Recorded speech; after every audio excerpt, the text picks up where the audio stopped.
और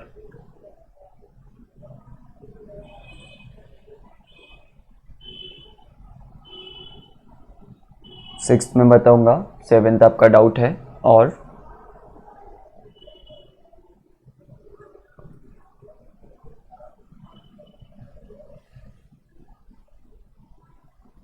अथर्व आपको 7.2 में पूछ लीजिए अब। फोर्थ वाले में 7.2 में फोर्थ।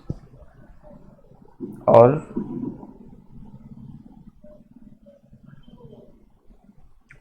और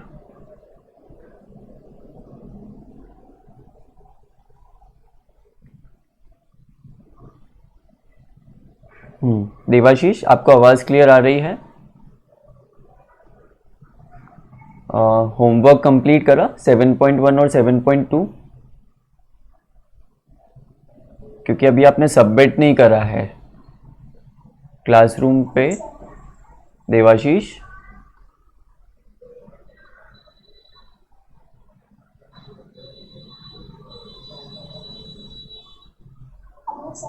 हाँ बोलिए।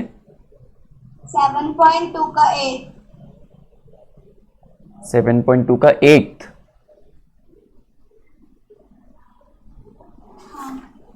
एट्थ क्वेश्चन, एट्थ तो आपने करा ही नहीं था ना? नहीं, मैंने एक बार पढ़ लिए थे, बाकी मैंने करे नहीं अभी। 7.2 का 8th वो बता दूंगा।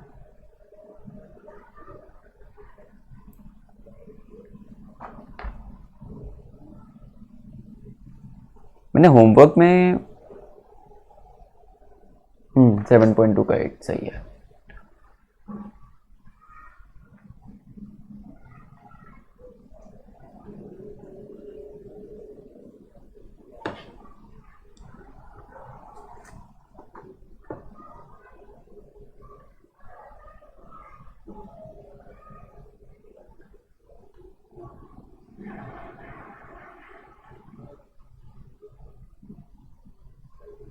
अथर्व आपका वर्क रिटर्न कर रहा हूँ मैं, अच्छा कर रहा है। इसी तरह से आगे की एक्सरसाइज भी सॉल्व करनी है। देवाशीष आपने रिप्लाई नहीं करा अभी तक? वर्क का क्या हुआ?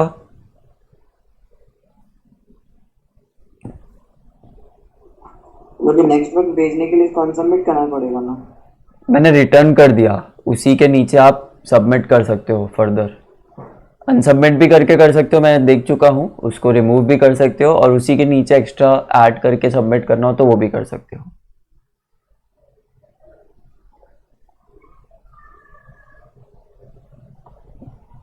ओके, अभी आपको मैं आई मार्क 10 मार्क्स और आगे के वर्क में ऐड होते जाएगा। ये 10 आउट ऑफ 50 नहीं है, बट आगे के वर्क में ऐड होते जाएगा। टोटल आउट ऑफ 50 है। देवाशीष आपका नाम मैसेज आ रहा है ना, आवाज आ रही है? प्रियांशी के कुछ क्वेश्चंस बचे हैं, इसलिए प्रियांशी को 8 मार्क्स। क्लासरूम पे देखेंगे तो आपको मार्क्स दिख जाएंगे। देवाशीष आप रिप्लाई नहीं करेंगे तो मुझे आपको क्लास से रिमूव करना पड़ेगा। आपका वर्क का क्या स्टेटस है?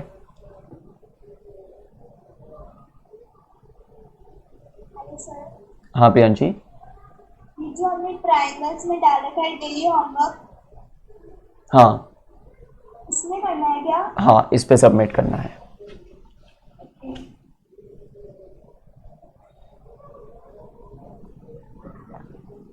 देवाशीष अगर व्हाट्सएप पे रिप्लाई करना हो तो व्हाट्सएप पे करो, यहाँ पे नहीं कर पा रहे हो तो रिप्लाई करो, तभी क्लास आगे बढ़ेगी। और जल्दी रिप्लाई करो, don't waste the time of other students.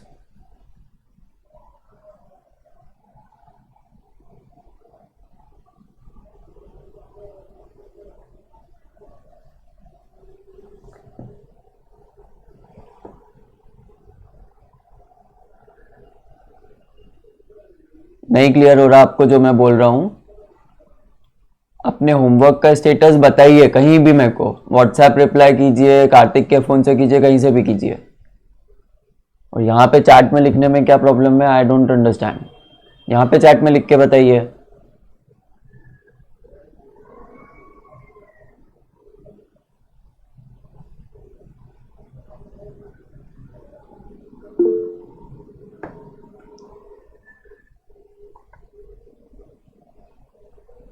छह क्वेश्चंस हो गए हैं सिर्फ।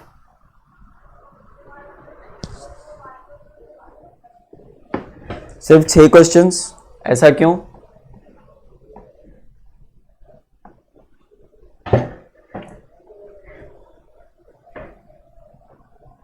और सबमिट नहीं करा आपने वर्क क्लासरूम पे? 6 क्वेश्चंस हुए हैं उनका, सबमिट करो और फिर क्लास में आओ।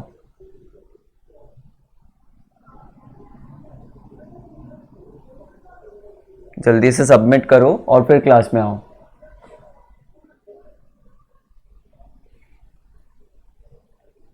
बाकी स्टूडेंट्स जो मैंने क्वेश्चंस लिखे हैं ये आप ट्राई कीजिए खुद से। देवाशीष अभी वर्क सबमिट कर दे, फिर मैं बताता हूँ। जब तक ये क्वेश्चंस ट्राई कीजिए जो लिखे हैं।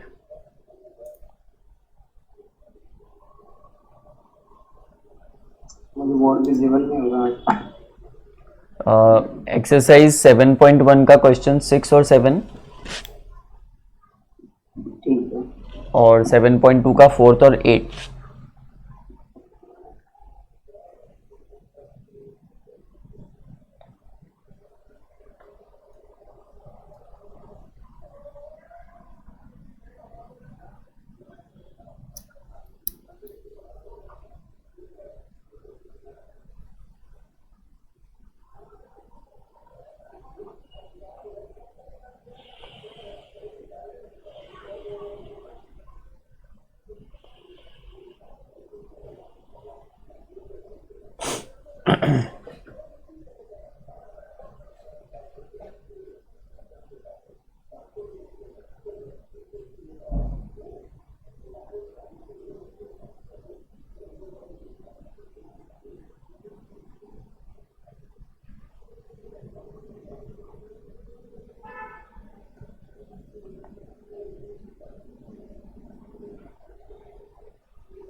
देवाशीष, हेलो।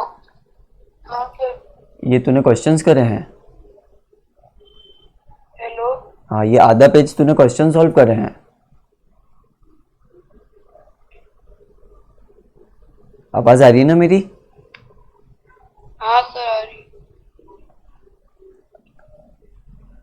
मैम से बात करूं मैं? आपकी मम्मी से बात करूं मैं? ये क्वेश्चन इस तरह से सॉल्व कर रहा है इतने से। ये सेकंड क्वेश्चन सॉल्व कर रहा है, 4th क्वेश्चन में तो लिखा भी नहीं है तूने ढंग से। एक एंगल को इक्वल बता दिया और बोल दिया कि ये ऐसे ऐसे कॉन्ग्रेंट होगा। मैं बता नहीं रहा हूँ क्या क्लास में प्रॉपरली कि किस तरह से लिखना है? गिवन चीज़ों को लिखना पड़ता है कि बता नहीं? रहे हो सर आप। तो बेटा गिवन चीज़ों को लिखना पड़ता है कि नहीं? हाँ सर। तो ये कौन करेगा क्वेश्चंस? बाकी दोनों बच्चों ने तो मेरे को सेंड कर दिए करके।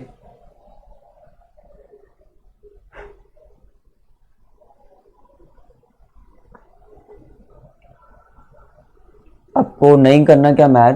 अपनी कितनी बार बात हुई है कि मैथ को रेगुलरली पढ़ना है फॉर 45-50 मिनट्स एटलीस्ट।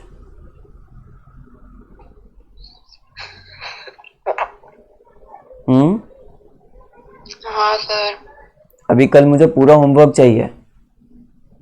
हाँ सर।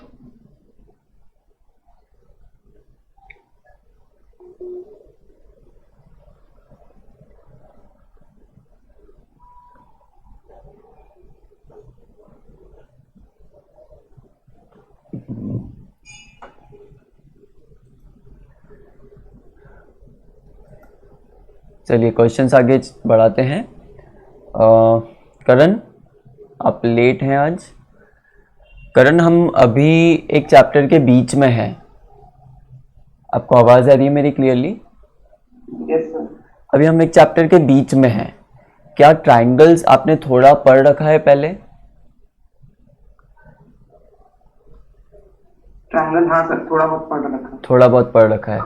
तो देखिए 2 क्लासेस हो चुकी है, 3rd क्लास से आप ज्वाइन कर रहे हैं, तो मैं श्योरिटी तो नहीं दे सकता कि ट्राइंगल्स आपको पूरा समझ में आएगा।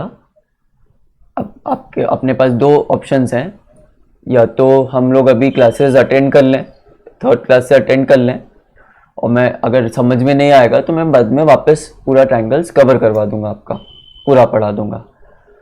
और दूसरा ऑप्शन जो कि रिकमेंडेड नहीं है मेरी तरफ से, कि हम नए टॉपिक की वेट करें शुरू होने का, मतलब उसमें 3-4 दिन लगेंगे। तो आई थिंक आप पढ़ेंगे मतलब आज की ही क्लास से। 2 क्लासेस हो चुकी है, वो 2 क्लासेस का मैं आपको वापस से समझा दूंगा कभी, बट 3rd क्लास से समझने की कोशिश करेंगे। जहाँ पे समझ में नहीं आएगा वहाँ से मैं मुझसे पूछेंगे कि ये नहीं आ रहा समझ में, तो उसका मैं बेसिक से रिलेट कर दूंगा। ओके, मेरा वाइट बोर्ड दिख रहा है पूरा? जी सर। हम लोगों ने अभी तक क्या क्या पढ़ा है? हम लोगों ने अभी तक SAS कॉन्ग्रुएंसी क्राइटेरिया पढ़ा है, ASA कॉन्ग्रुएंसी क्राइटेरिया पढ़ा है, और AAS कॉन्ग्रुएंसी क्राइटेरिया पढ़ा है। उसके बेसिस पे कल का होमवर्क था स्टूडेंट्स को NCERT exercise 7.1, 7.2 exercise with examples, है ना? एक्सरसाइज विथ एग्जाम्पल्स, एग्जाम्पल्स भी सॉल्व करने हैं आपको कॉपी में। उसमें से कुछ डाउट्स हैं स्टूडेंट्स के, 6th 7th from exercise 1 and 4th 8th from exercise 2। तो ये मैं अभी डिस्कस करने वाला हूं।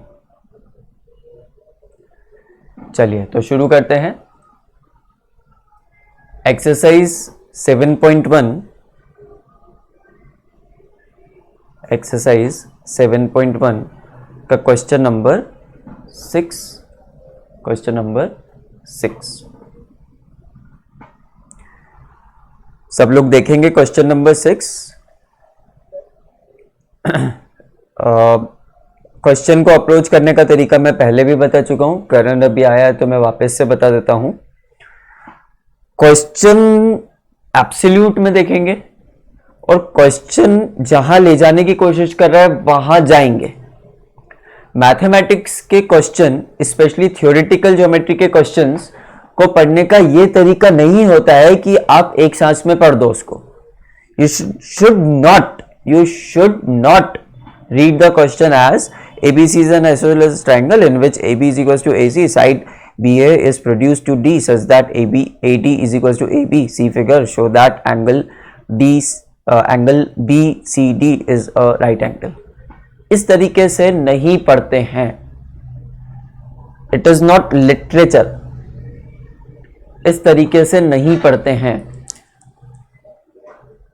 क्वेश्चन को टाइम लो पढ़ने के लिए, क्वेश्चन को पढ़िए जहां तक वो कुछ कंक्लूड कर दे, जैसे ABC is an isosceles triangle, और क्योंकि क्वेश्चन में फिगर दिया हुआ है, क्वेश्चन में आप देख सकते हैं कि उसमें फिगर दिया हुआ है, लिखा हुआ है सही फिगर, तो जैसे ही बोला ABC is an isosceles triangle, upon triangle को देखेंगे।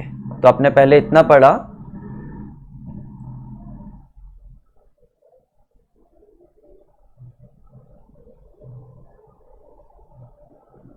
7.1 में आइसोसेलेस ट्रायंगल है क्या?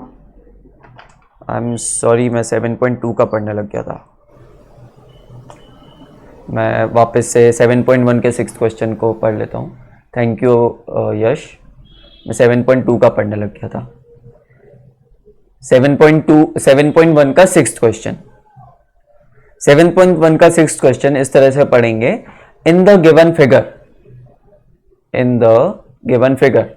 इतना पढ़ा, अब ऑब्वियसली फिगर देखना पड़ेगा और फिगर प्रॉपरली देखेंगे। मैं पहले फिगर बना देता हूं।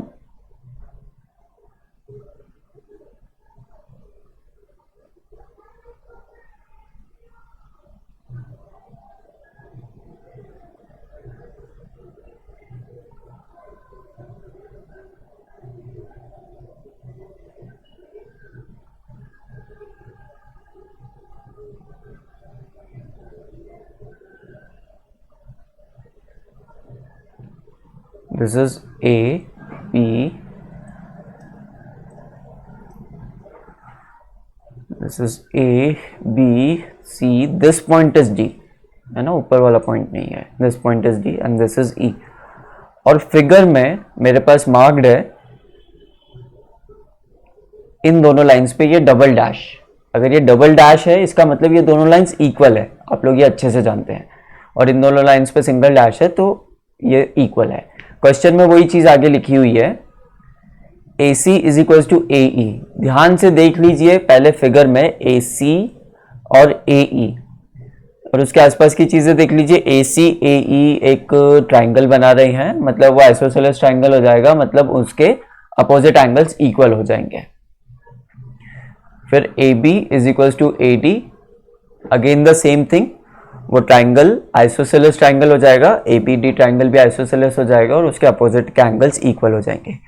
एंड एक और चीज दी है इसमें, एंड एंगल BAD, ये मैं क्वेश्चन ही लिख रहा हूं, angle BAD is equal to EAC।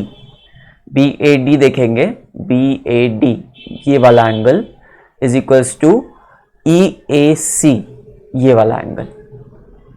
ये दोनों एंगल्स आपस में इक्वल हैं। कौन सी दो साइड्स इक्वल है और कौन से दो एंगल्स इक्वल है वो दिया हुआ है।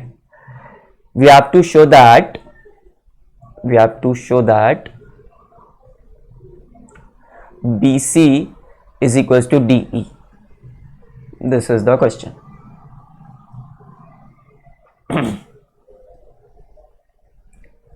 This is the question. चलूं आगे। सॉल्यूशन में सबसे पहले आप गिवन लिखेंगे,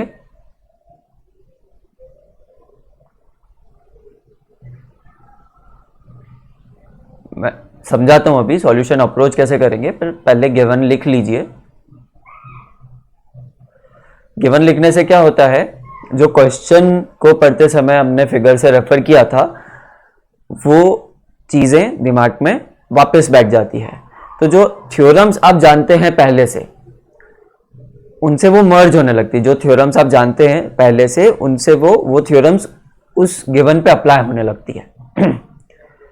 हमको प्रूव क्या करना है या शो क्या करना है, we have to show that BC is equal to DE। BC थोड़ा सा हाईलाइट कर लेते हैं, BC, दिस इज BC,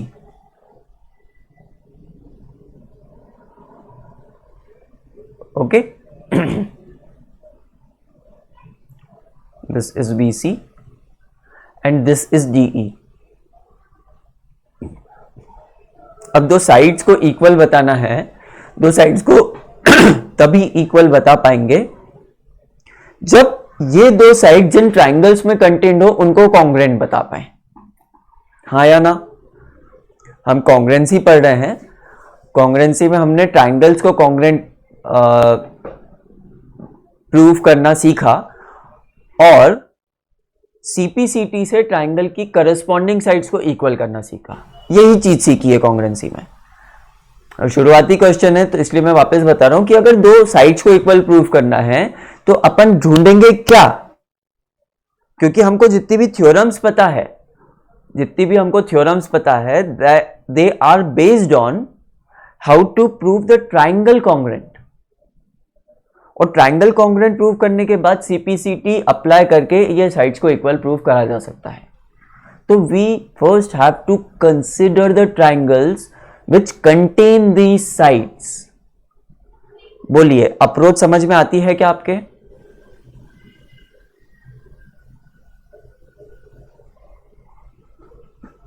बताइए मेरे को, अप्रोच समझ में आती है क्या आपके? हाँ या ना? I can repeat it again.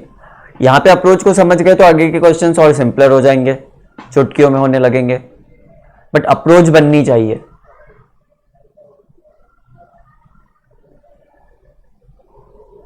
Please reply fast.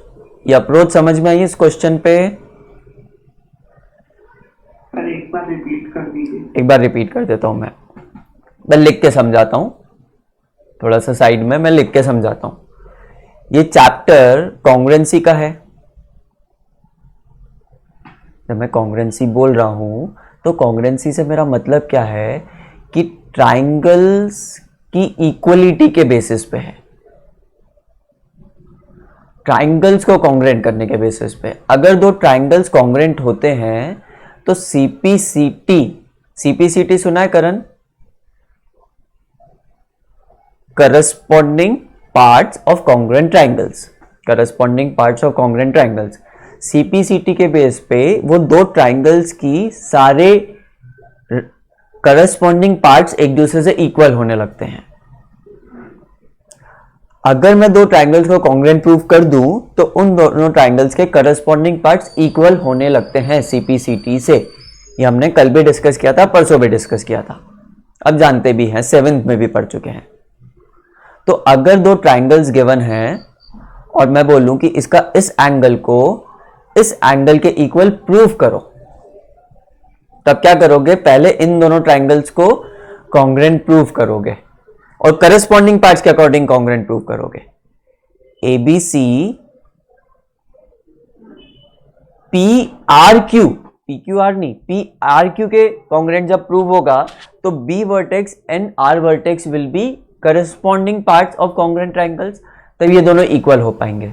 तो मेरे बोलने का मतलब है किसी क्वेश्चन में, कंक्लूजन बोल रहा हूं, ध्यान से सुनिएगा, मेरे बोलने का मतलब है किसी क्वेश्चन में अगर आपको दो साइड्स या दो एंगल्स इक्वल प्रूव करने हो तो उन दो साइड्स जिन ट्राइंगल्स में कंटेंट है, वो दो साइड्स जिन ट्राइंगल्स में कंटेंट है, जैसे यहां पे BC साइड और DE को इक्वल प्रूव करना है ना? अब फिगर में देखिए, BC साइड और DE को इक्वल प्रूव करना है, तो BC जिस ट्राइंगल में कंटेन हो रहा है और DE जिस ट्राइंगल में कंटेन हो रहा है, हम उनको अप्रोच करेंगे। ओके, तो सबसे पहले हम ट्राई करेंगे इन ट्राइंगल, ट्राई ही कर रहा हूं मैं, इन triangle BCA and triangle DEA। अगर ये दोनों ट्राइंगल्स को मैंने कॉन्ग्रुएंट प्रूफ कर दिया तो इनके करस्पॉन्डिंग पार्ट्स इक्वल कर दूंगा, मतलब हो जाएंगे, तो BC is equal to DE prove हो जाएगा। समझ में आया? जितना भी आया हो, थोड़ा आया हो तो अगले क्वेश्चन में मैं वापस बताऊंगा, अभी ये क्वेश्चन में आगे बढ़ता हूं। तो in these two triangle BCA triangle में AB और DEA ट्राइंगल में DA, क्या ये दोनों इक्वल हैं? क्वेश्चन में ही गिवन है, हाँ या ना? हाँ। अब BCA ट्राइंगल में फिगर में देखिए, जब मैं एकदम से बोलता हूं तो फिगर में देखना है, फिगर को रेफर कर, मेरे वर्ड्स के समय फिगर को रेफर करेंगे तो पूरा समझ में आ जाएगा। In triangle BCA AC is equal to in triangle DEA in triangle DEA AE, तो पहले वाले ट्रायंगल का AC और दूसरे वाले ट्रायंगल का AE, ये दोनों एक दूसरे के इक्वल हैं। पहले वाले ट्रायंगल का एंगल BAC, पहले वाले ट्रायंगल का BAC, क्योंकि ये एंगल होगा जो ऊपर जो दोनों साइड लिखी है वो कंटेन कर रहा है, और दूसरे वाले ट्रायंगल का एंगल EAD। अब BAC और EAD तो इक्वल नहीं दिए थे, बट हमको क्या इक्वल दिया था वो मैं ब्रैकेट में लिखता हूं। BAD, angle BAD is equal to angle EAC equal दिया था। अब BAD की जगह क्या चाहिए, BAC, फिगर में देखिए, BAD की जगह क्या चाहिए, BAC। मतलब BAD में क्या ऐड करना पड़ेगा, वी हैव टू ऐड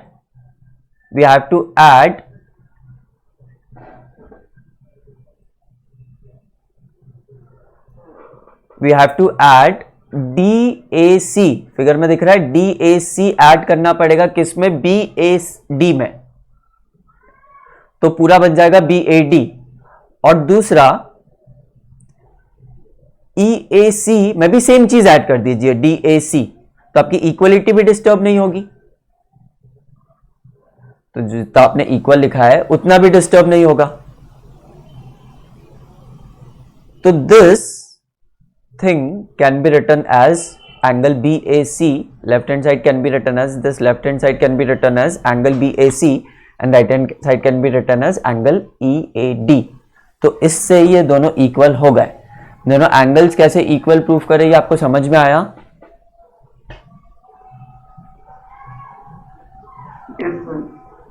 पक्का सबको? मेरे पास दूसरा तरीका भी है समझाने का, सबको समझ में आया? सिंपल सा है, ठीक है, गुड। तो इन दोनों को, इन तीनों चीजों को लिख के हम लोग ये लिख सकते हैं ना कि सो बाय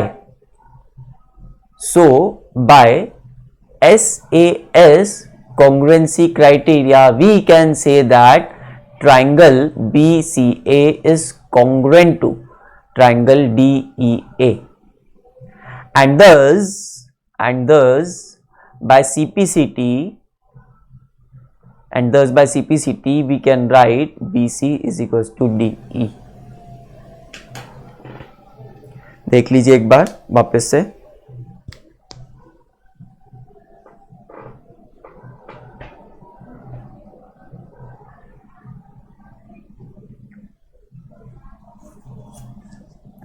देख लीजिए एक बार वापस से।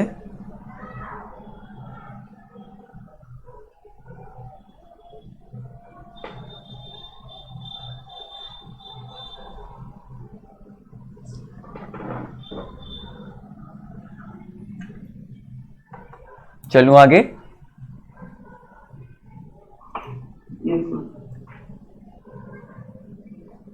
ये 6th क्वेश्चन था, अब 7th क्वेश्चन देखते हैं। 7th क्वेश्चन सब बच्चे पढ़ेंगे।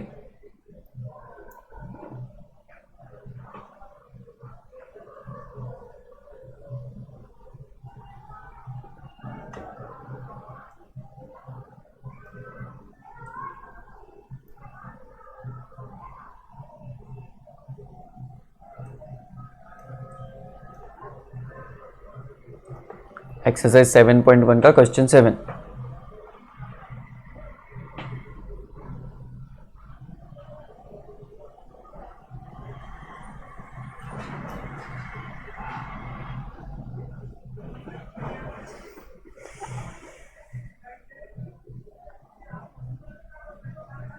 सब लोग पढ़ेंगे।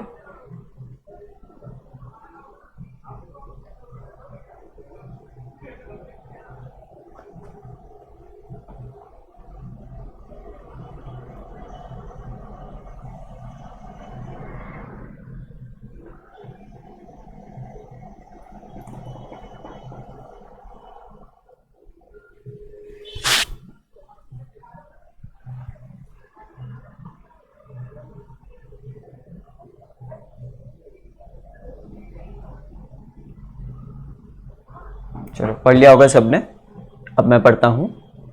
क्वेश्चन है AB is a line segment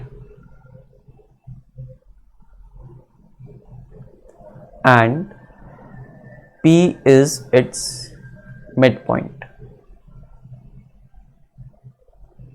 है ना. फिगर भी दिया हुआ है, बट फिगर बना भी लेते हैं पैरेलली, साथ साथ में फिगर बना भी लेते हैं. ए बी एक लाइन सेगमेंट है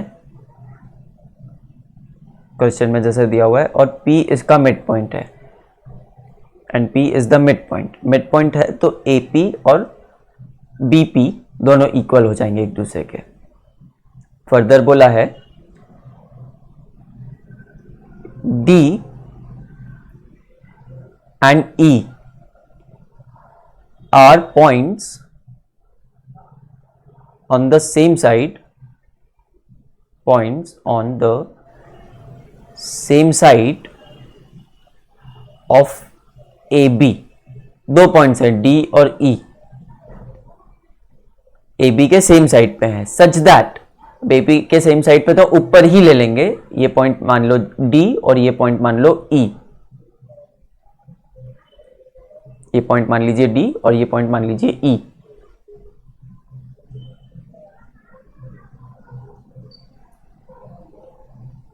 Okay, this is D and this is E.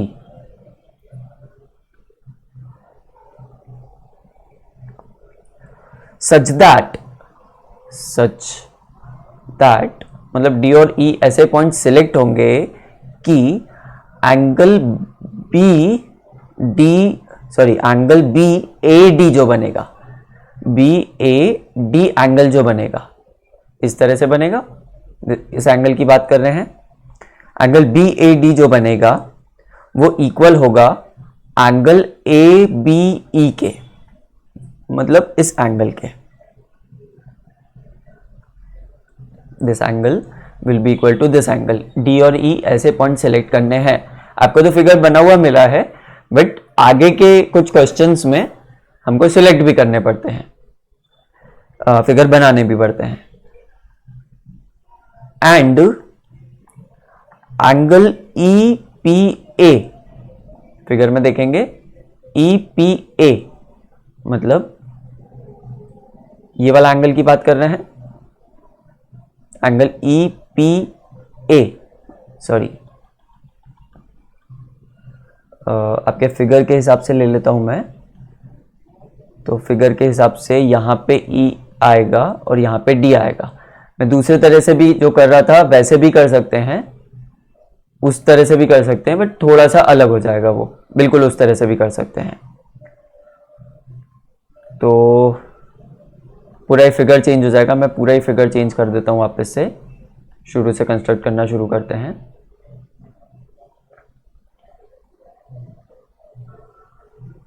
जो वेरिएशन मुझसे बन गया था वो भी मैं बना के बता दूंगा, वो भी आना ही चाहिए.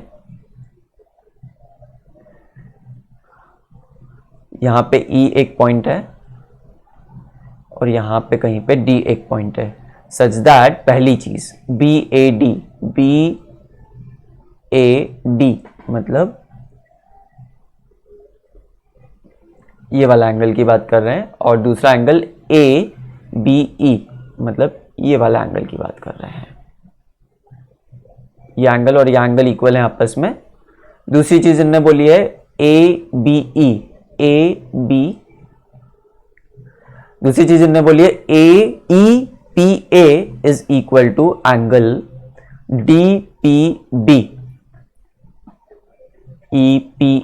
EPA बनाने के लिए डॉटेड लाइन लूंगा, तो ये वाला एंगल और DPB मतलब ये वाला एंगल. ब्लैक वाले दोनों एंगल्स इक्वल हैं, ब्लू वाले दोनों एंगल्स इक्वल हैं. इस तरह का बोला है इनने. ओके, शो क्या करना है? We have to show that triangle DAP is congruent to triangle EBP. DAP पूरे फिगर में से DAP को थोड़ा हाईलाइट होने दीजिए. जब आप उसको देख रहे हैं तो DAP को थोड़ा ऊपर आने दीजिए। किस तरह का फिगर बन रहा है, ठीक है, इस तरह का फिगर बन रहा है। उसकी साइड्स कौन कौन सी है, ये साइड है। उसके साइड्स के किस किस साइड के बारे में इंफॉर्मेशन दी है, तो AP के बारे में इंफॉर्मेशन दी है, एंगल A के बारे में इंफॉर्मेशन दी है, और एंगल APD, ये फिगर देख रहे होंगे आप, एंगल APD में एक पार्ट के बारे में इंफॉर्मेशन दी है जो ब्लैक से मार्क्ड है। दूसरा ट्राइंगल EBP को थोड़ा हाईलाइट होने दीजिए। उसमें PB की इंफॉर्मेशन दी है। PB जो पहला वाला ट्राइंगल था AP, वो दोनों एक दूसरे से इक्वल हैं। फिर एंगल B, पहले वाला जो ट्राइंगल था A, उससे इक्वल है। पहले वाला जो ट्राइंगल था उसमें एंगल A से इक्वल है, तो एक साइड और एक एंगल तो मिल गया। जो तीसरा एंगल है, दूसरे ट्राइंगल का जो तीसरा एंगल है BPE, उसका एक पार्ट इक्वल है। ओके, तो इन दोनों ट्राइंगल्स को हम लोग प्रूव कैसे कर सकते हैं, सॉल्यूशन। आप में से काफी सारे बच्चे समझ गए होंगे, ऑलरेडी। सॉल्यूशन ऐसा जाएगा, इन ट्राइंगल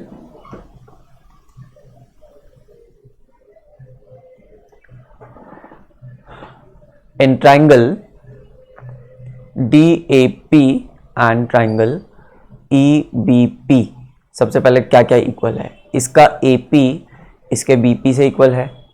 इसका एंगल A, अगर पूरा नाम देना हो तो DAP एंगल, इसके EBA एंगल से इक्वल है। ये चीजें गिवन है अपन को। और तीसरी चीज जो कि पिछले क्वेश्चन से रिजेंबल करती है, तीसरी चीज एंगल APE तक नहीं जा रहा हूं, APD तक जाना पड़ेगा। एंगल APD और एंगल, अभी मैंने इक्वल नहीं लिखा है, और एंगल BPE में D तक नहीं गया, सिर्फ E तक गया। तो ये दोनों इक्वल होंगे। क्यों इक्वल होंगे? क्योंकि वही चीज we know, angle APE figure में देखेंगे, angle APE is equal to angle BPD, और दोनों साइड अगर मैं जो दोनों का कॉमन एंगल है, फिगर में देखेंगे DPE, दोनों का कॉमन एंगल दोनों साइड ऐड कर दूं, तो adding DPE on both sides, APE plus angle DPE is equal to angle BPD plus angle DPE। अगर दोनों साइड मैं एंगल ऐड कर दूंगा तो जो आपका रिक्वायर्ड है ये आ जाएगा। बोलिए, समझ में आता है फर्स्ट पार्ट क्वेश्चन का? अब ये तीनों चीजों के आगे आप लिख सकते हो thus या so by ASA congruency criteria. आप देख रहे हैं दो एंगल्स और उनका इंक्लूडेड साइड है, तो thus by ASA congruency criteria the two triangles are congruent. बोलिए हाँ या ना? इंक्लूडेड साइड क्या होता है? इंक्लूडेड साइड क्या होता है? जब दो ट्राइंगल्स हैं और उनकी कॉन्ग्रुएंसी प्रूव करनी है। कॉन्ग्रुएंसी का मतलब होता है, सब लोग सुनेंगे, छोटा सा रिवीजन हो रहा है 5 मिनट का। कॉन्ग्रुएंसी का मतलब होता है equality in each and every respect. जब मैं आपकी हाइट को और यश की हाइट को इक्वल बोलूं तो मैं हाइट के हिसाब से बोल रहा हूं, बट मैं बोलूं कि the both students are equal in each and every respect या each and every aspect, ASPECT, aspect, हर तरह से वो दोनों इक्वल हैं, तो उसमें हाइट आ जाएगा। अगर फिजिकली बोलूं तो मैं हाइट आ जाएगा, वेट आ जाएगा, और बाकी डायमेंशंस आ जाएंगे, शोल्डर साइज और सब कुछ, मसल मास और सब कुछ। Here we are talking about some simple figures. तो एक ट्रायंगल में क्या क्या चीज होती है मेजर करने की? तो एक ट्रायंगल में 6 चीजें होती है मेजर करने की, 3 एंगल्स और 3 साइड्स। एक ट्रायंगल में 6 चीजें होती है मेजर करने की, 3 एंगल्स और 3 साइड्स। अगर दोनों ट्रायंगल्स की ये 6 सारी की सारी चीजें इक्वल है तो ऑब्वियसली दोनों कॉन्ग्रुएंट रहेंगे। पर एक्सपेरिमेंट से देखा गया कि हमको ये 6 तक जाने की जरूरत नहीं पड़ती है।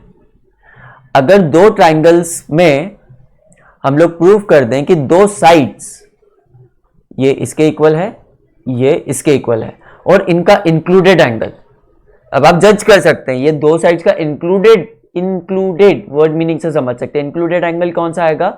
जिन दोनों साइड्स को यूज कर रहे हैं उनके बीच में जो एंगल बनेगा, ये वाला एंगल।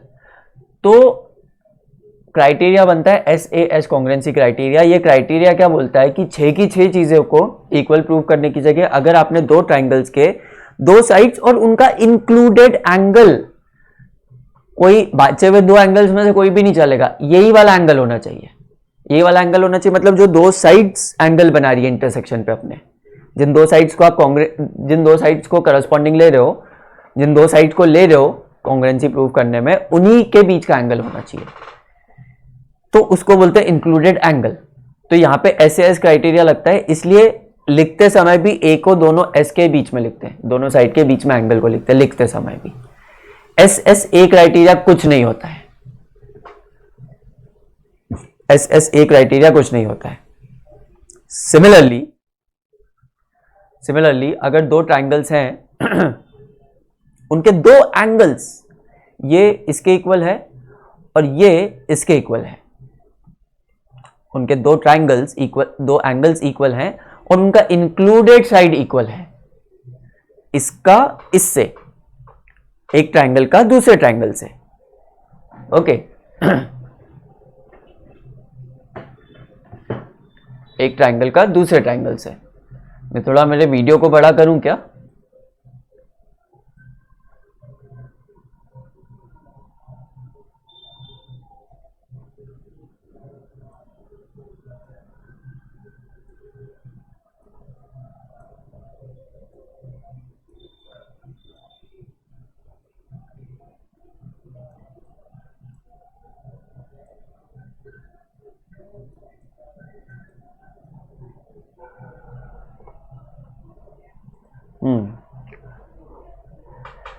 हाँ, तो दो एंगल्स और उनका इंक्लूडेड मतलब वो जो दोनों एंगल्स जिस साइड को शेयर कर रहे हैं, वो जो दोनों एंगल्स जिस साइड को शेयर कर रहे हैं, that I am calling as included side.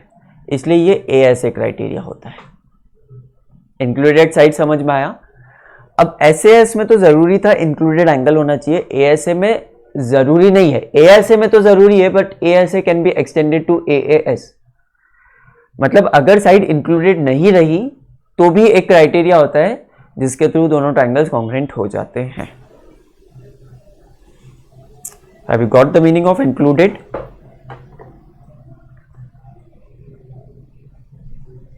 Have you understood the meaning of included?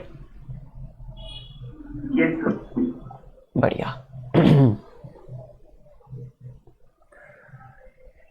तो ये फर्स्ट चीज समझ में आई, हटा दूं ये। इसी क्वेश्चन के सेकंड पार्ट पे चलते हैं।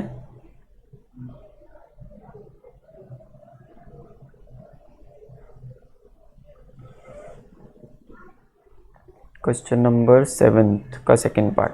सेकंड पार्ट पूछता है AD is equals to BE ऐसा प्रूव करके बताओ। तो AD किस ट्राइंगल में कंटेंट है? इसमें APD में। और BE किस ट्राइंगल में कंटेंट है? EPB में।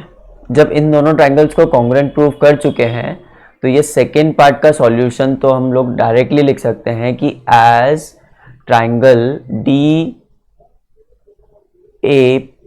फिगर में देखिएगा, DAP कॉन्ग्रुएंट टू ट्राइंगल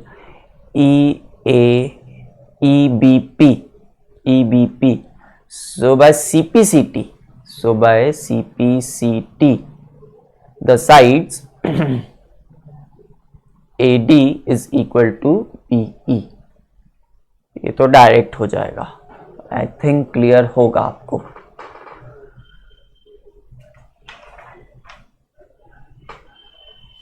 चलूं आगे? चलिए नेक्स्ट क्वेश्चन देखते हैं। Exercise 7.2 question number 4। Exercise 7.2 question number 4.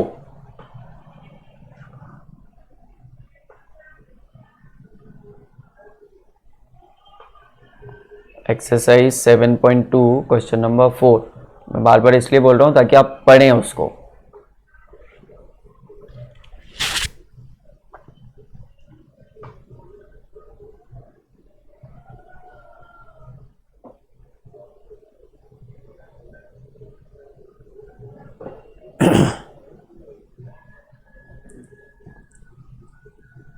मैं बार बार इसलिए बोल रहा हूं ताकि आप पढ़ें उसको. एक्सरसाइज 7.2 क्वेश्चन नंबर 4 पढ़ा होगा उसी तरीके से जिस तरीके से मैं पढ़ता हूं. चलिए क्वेश्चन देखते हैं. ABC is a triangle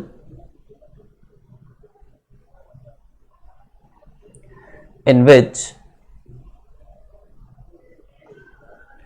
altitude BE and CF, और आगे आगे बात की है. और क्वेश्चन में फिगर भी दिया हुआ है, फिर भी हम लोग एक अटेम्प्ट तो करते ही हैं फिगर बनाने का. सबसे पहले क्या बनाना पड़ेगा? सबसे पहले फ्री माइंड से एक ट्राइंगल बना लीजिए ABC.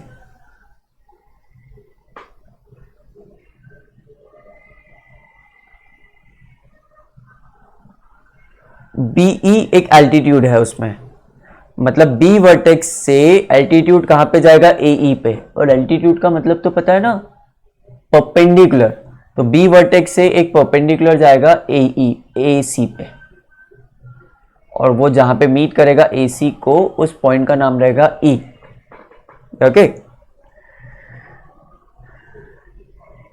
फिर आगे बोला है एंड CF, मतलब एल्टीट्यूड की बात कर रहे हैं, CF altitude to side AC, to side AC.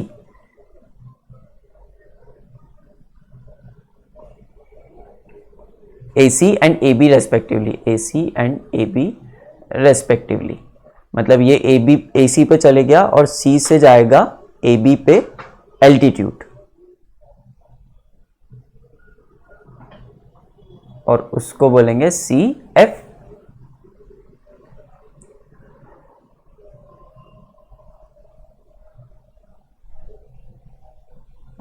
ABC is a triangle in which altitude BE and CF, two sides AC and AB are equal.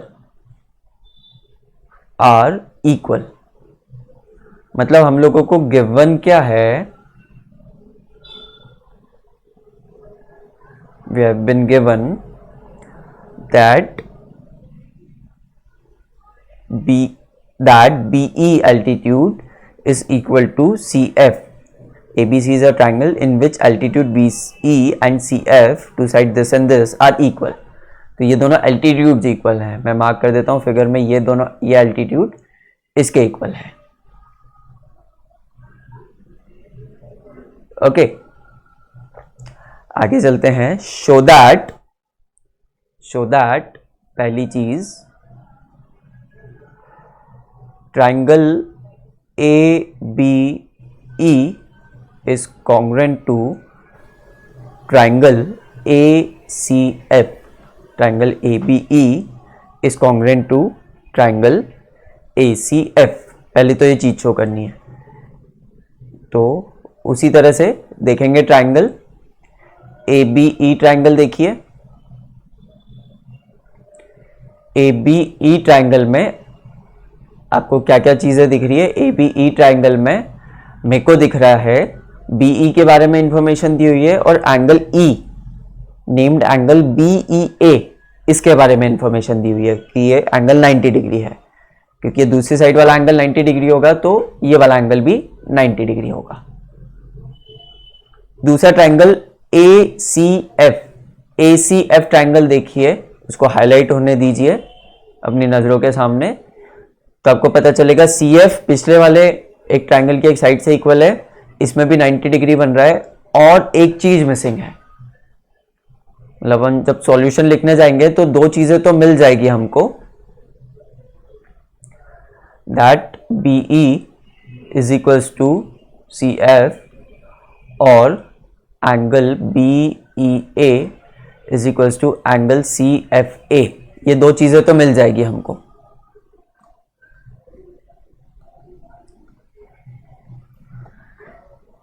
ये दो चीजें तो मिल जाएगी हमको। तीसरी क्या चीज मिलेगी जो दोनों ट्रायंगल्स में इक्वल हो? किन दोनों ट्रायंगल्स में? इन दोनों में ही। यहां पे लिखना पड़ेगा in triangle this and this. कौन बता सकता है? फिगर में आपको देखना रहेगा ट्रायंगल ए बी ई और ए सी एफ, इसकी दो जो इक्वल चीजें गिवन है वो तो मैंने लिख ली, ये गिवन है। और दूसरे में लिख सकते हैं 90 डिग्री। तीसरी चीज क्या इक्वल मिलेगी बताइए जल्दी।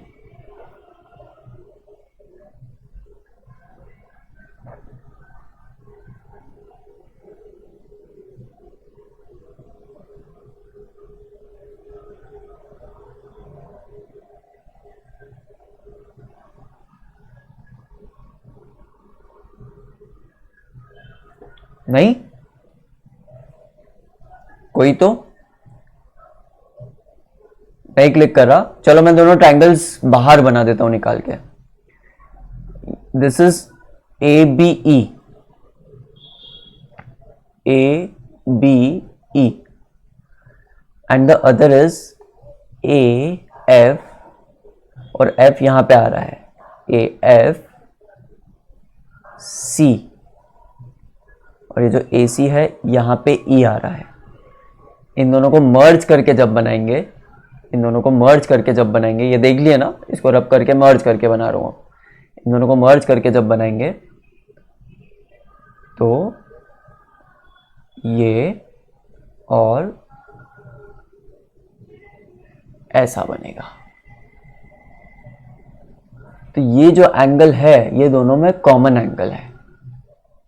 दोनों ट्रायंगल्स को देखिए, एंगल ए जो है एक में नाम आएगा बी ए ई और दूसरे में नाम आएगा सी ए एफ, पर वो दोनों एंगल इक्वल ही है, मतलब सेम एंगल ही है। तो तीसरा लिखेंगे, तीसरा point, angle B A E is equal to angle C A F, क्योंकि कॉमन एंगल है वो, कॉमन।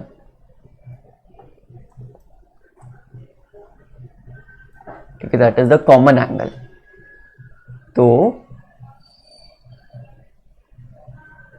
तो ये दोनों ट्रायंगल्स, एक एंगल दूसरी साइड और तीसरा एंगल, ये दोनों triangles A A S congruency criteria से सिमिलर हो जाएंगे। यहाँ पे लिखेंगे by congruency criteria A A S these two triangles will be similar. बोलिए समझ में आया हो तो अगला बताता हूँ।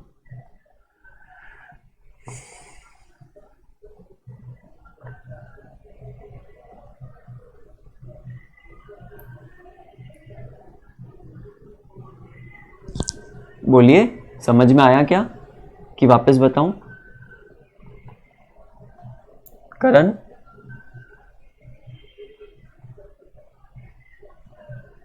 प्रियांशी,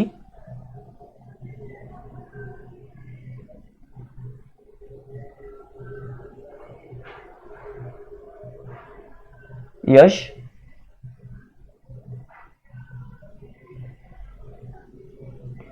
माइक ऑन करके बोलो। प्रियांशी, हाँ गया। यश, देवाशीष, हाँ अगर नहीं आया है तो बोलो या चैट बॉक्स में बताओ, वापस समझाऊंगा।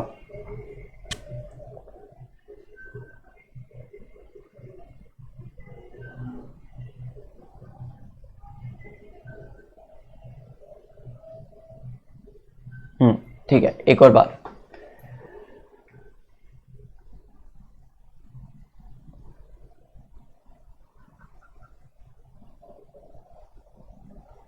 एक बार क्वेश्चन पढ़ लीजिए। इस बार थोड़ा शॉर्ट में बताऊंगा, समझ में आ जाएगा। बहुत ज़्यादा लॉन्ग डिस्क्रिप्टिव बताओ तो भी आपका फोकस, बच्चों का फोकस हट जाता है, तो इस बार शॉर्ट में बता देते हैं। एक बार क्वेश्चन पढ़ लीजिए पहले जल्दी से।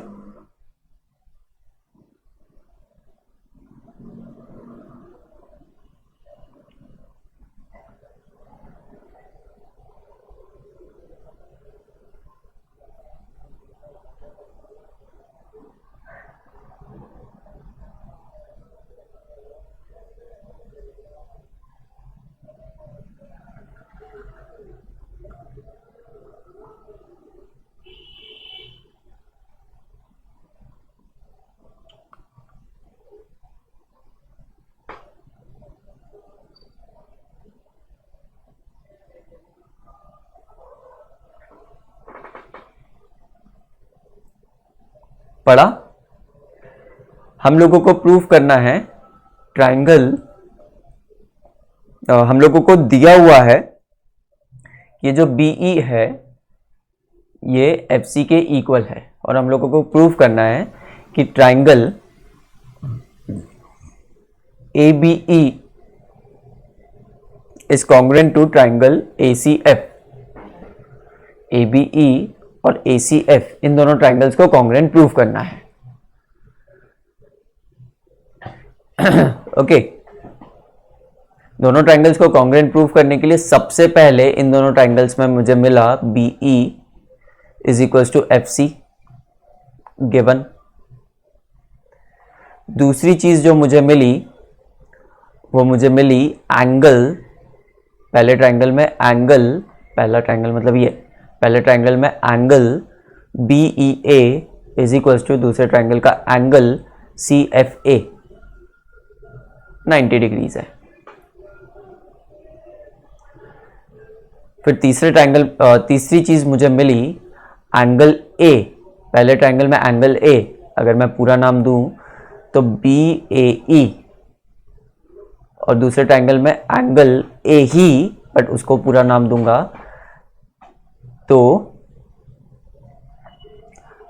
CAF। ये दोनों इक्वल होंगे, क्यों? क्योंकि सेम एंगल है, कॉमन एंगल है। तो बाय AAS कॉन्ग्रुएंसी क्राइटेरिया ये दोनों ट्राइंगल्स कॉन्ग्रुएंट हो जाएंगे। थोड़ा सा इमेजिन करना पड़ेगा, इमेजिन नहीं कर पा रहे हो तो जैसे मैंने फिगर्स को अलग करके बनाया था उस तरह से बनाओगे, इमेजिन होने लगेगा, बट बनाना पड़ेगा। ओके, यहां पे मैंने थोड़ा सा ACF लिख दिया इसको, ये ACF की जगह होना चाहिए, हाँ ACF ही होगा। अभी समझ में आया देवाशीष?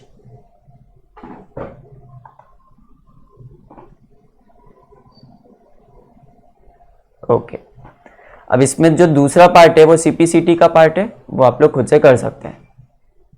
जो दूसरा पार्ट है वो CPCT का पार्ट है, वो आप लोग खुद से कर सकते हैं। ओके, इस एक्सरसाइज में क्वेश्चन 8 भी किसी का डाउट था? 7.2 में क्वेश्चन 8 वापस पढ़ेंगे। क्वेश्चन बहुत सिंपल है बट उसको लिखने का तरीका आना चाहिए। थ्योरेटिकल ज्योमेट्री में the thing you need to learn is how to write. थोड़ा तो कॉन्सेप्ट समझना है। मेजर पार्ट ये है कि how to write things, how to express thing in mathematical form. पढ़िए क्वेश्चन 8।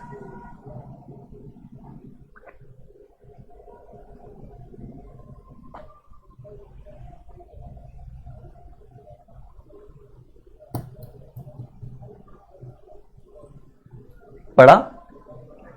क्वेश्चन 8 बोल रहा है show that the angles of an equilateral triangle are 60 degree each, are equal and are 60 degrees each. सबसे पहले आपको यह समझने की जरूरत है कि इक्विलेटरल ट्राइंगल होता क्या है। अगर आपको ऐसा लगता है कि इक्विलेटरल ट्राइंगल वो ट्राइंगल होता है जिसके साइड्स भी इक्वल होते हैं और एंगल्स भी इक्वल होते हैं, तो आप सही से डिफाइन नहीं कर रहे। इक्विलेटरल ट्राइंगल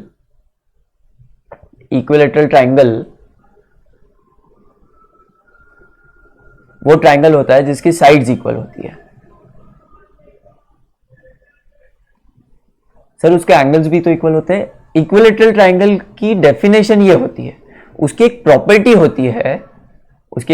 होती है कि उसके एंगल्स इक्वल होते हैं सारे, और वो सारे के सारे 60 डिग्रीज भी होते हैं।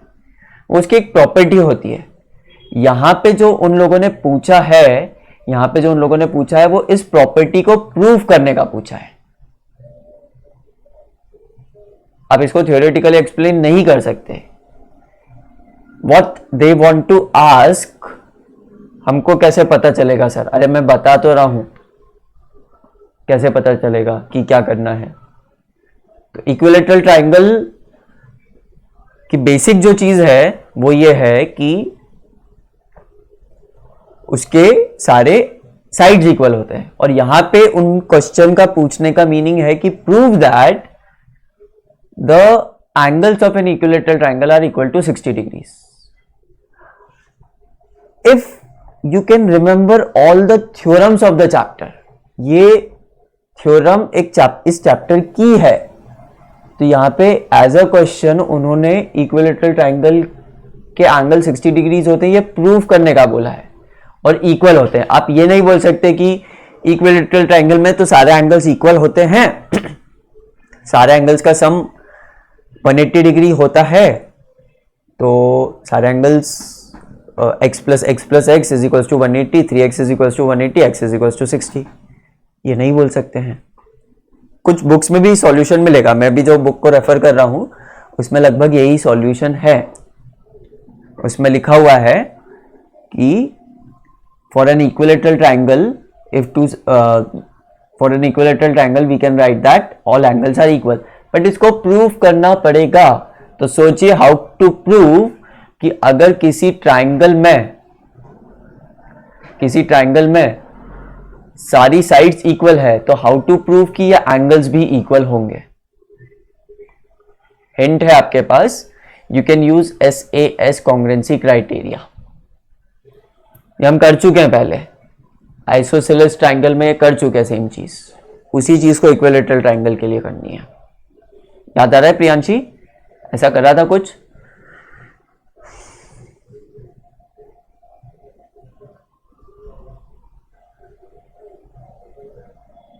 So you have to use SAS congruency criteria। देखिए ध्यान से, लंबा डेरिवेशन है थोड़ा सा, 2 पार्ट्स हैं इसके, तो एक पार्ट मैं करूंगा और सिमिलरली करके दूसरा लिखूंगा, तो ध्यान से देखिएगा, चाहे तो लिख सकते हैं। SAS कॉन्ग्रुएंसी क्राइटेरिया लगाने के लिए सबसे पहले हम लोगों को 2 ट्राइंगल चाहिए, एक में कैसे लगाओगे? तो we will construct something, we will construction.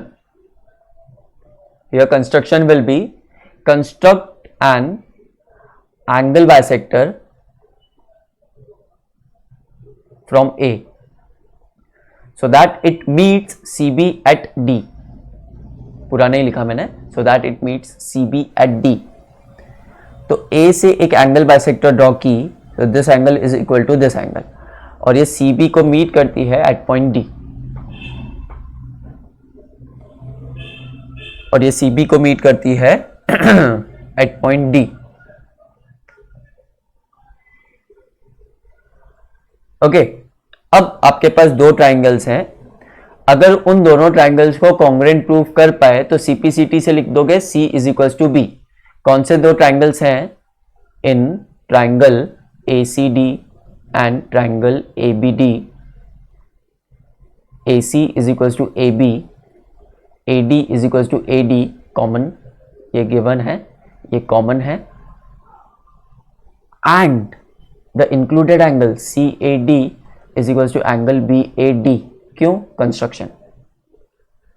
Construction आप अपनी मर्जी से नहीं ले सकते। यहां पे मैं A से एंगल बाइसेक्टर और एल्टीट्यूड कंस्ट्रक्ट नहीं कर सकता था। एंगल बाइसेक्टर भी हो जाए वही लाइन और ऑल्टीट्यूड भी हो जाए वही लाइन, वो मैं कंस्ट्रक्ट नहीं कर सकता था। कंस्ट्रक्शन आप अपनी मर्जी से कंस्ट्रक्ट नहीं कर सकते, या अगर अपनी मन से कंस्ट्रक्ट करना चाहें तो आप एक ही पैरामीटर पे कंस्ट्रक्ट कर सकते हैं। धीरे धीरे समझ में आएगा मैंने क्या बोला, बट ये चीजें समझ में आई, ये चीजें समझ में आई। तो ये दोनों ट्राइंगल्स कॉन्ग्रुएंट, ये दोनों ट्राइंगल्स कॉन्ग्रुएंट, तो CPCT से हम लोग क्या लिख सकते हैं? Angle C is equal to angle B। अब क्योंकि angle C is equal to angle B हो गया है, क्योंकि angle C is equal to angle B, angle C is equal to angle B, ठहर जा यार, angle C is equal to angle B हो गया है। तो सिमिलरली इफ वी कंस्ट्रक्ट, ये हो चुका है, ये ध्यान रखेंगे। Similarly we can construct angle bisector of C, यहां से एक एंगल बाइसेक्टर ड्रॉप कर सकते हैं, ये एंगल और ये एंगल इक्वल हो जाएगा। तो अब ट्राइंगल्स कौन से खुल जाएंगे? ध्यान से देखिएगा, अगर ये पॉइंट E है तो ट्राइंगल्स कौन से खुल जाएंगे? Triangle BCE and triangle ACE, ये 2 ट्राइंगल्स खुल जाएंगे। इन दोनों ट्राइंगल्स में यही प्रोसीजर वापस लगा के आप प्रूव कर पाएंगे angle B is equal to angle A। तो ये फर्स्ट हो गया, ये सेकंड हो गया। फर्स्ट और सेकंड को अगर आप ध्यान से देखेंगे, फर्स्ट और सेकंड को अगर आप ध्यान से देखेंगे तो आप बोल सकते हैं angle A is equal to angle B is equal to angle C. और फिर आप 60 डिग्री प्रूव कर सकते हैं कि क्योंकि तीनों एंगल्स इक्वल हैं तो तीनों एंगल को x लेंगे, ASP से लिखेंगे 180 degrees, 3x is equal to 180 degrees, x is equal to 60 degrees. बोलिए समझ में आता है क्या? Yes sir. पक्का? इस पे होमवर्क लिखिए, इसको प्रॉपर प्रेजेंटेशन में, प्रॉपर राइटिंग में आप क्लासरूम पे सबमिट करेंगे। करण आपको मैं क्लासरूम पे ऐड कर लूंगा, इसको प्रॉपरली लिख के आप लोग क्लासरूम पे सबमिट करेंगे। 10 मार्क्स का है। होमवर्क में प्रॉपरली इसको लिख के क्लासरूम पे सबमिट करेंगे आप लोग। ओके? Okay sir. पूरा प्रूफ करेंगे। अथर्व आपने बहुत शॉर्ट में करा है, अगर ये 3 मार्क्स का आएगा, वैसे 3 का नहीं आएगा, 4 का आएगा ये, अगर पूरा प्रोसीजर पूछा तो। हाँ, अगर 1 या 2 मार्क्स का आता है तो फिर you can use the property कि इक्विलेटरल ट्राइंगल में एंगल्स इक्वल होते हैं।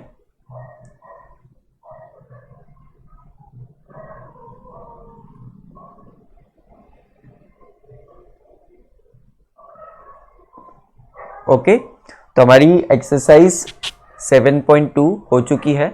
अब मेरी बात ध्यान से सुनेंगे।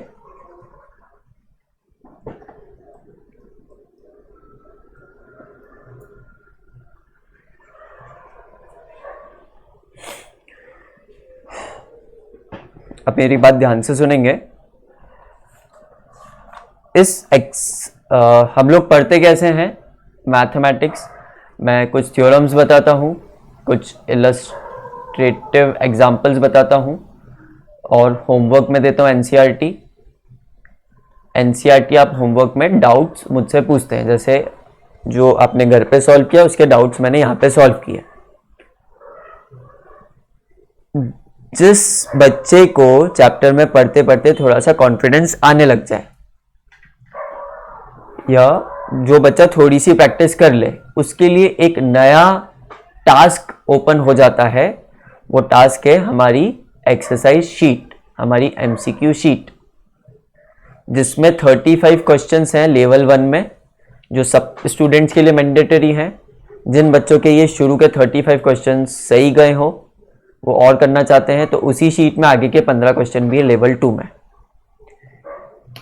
ये शीट मैं अभी पोस्ट कर दूंगा, क्योंकि आज से ये शीट अटेम्प्ट करना शुरू कर सकते हैं आप। From today you can start attempting this sheet. तो मैं ये शीट अभी पोस्ट कर दूंगा। मैं लिख लेता हूं पोस्ट द शीट, और दूसरा add current to 9th math. जैसे करण 9th साइंस का क्लासरूम बना हुआ है, वैसे 9th मैथ का क्लासरूम बना हुआ है। मैं आपको कोड भेजूंगा, उसके बेसिस उसको लेके आप ऐड कर लेंगे, उसको 9th क्लासरूम में ऐड हो जाएंगे। ओके? Okay sir. तो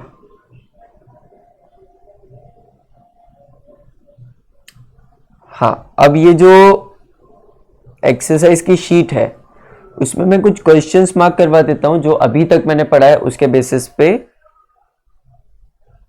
हो जाएंगे, या आप लोग सॉर्ट कर लेंगे, वो तो आप लोग सॉर्ट कर लेंगे। मैंने क्या क्या पढ़ा है मैंने शुरू में बताया था, वापस बता देता हूँ।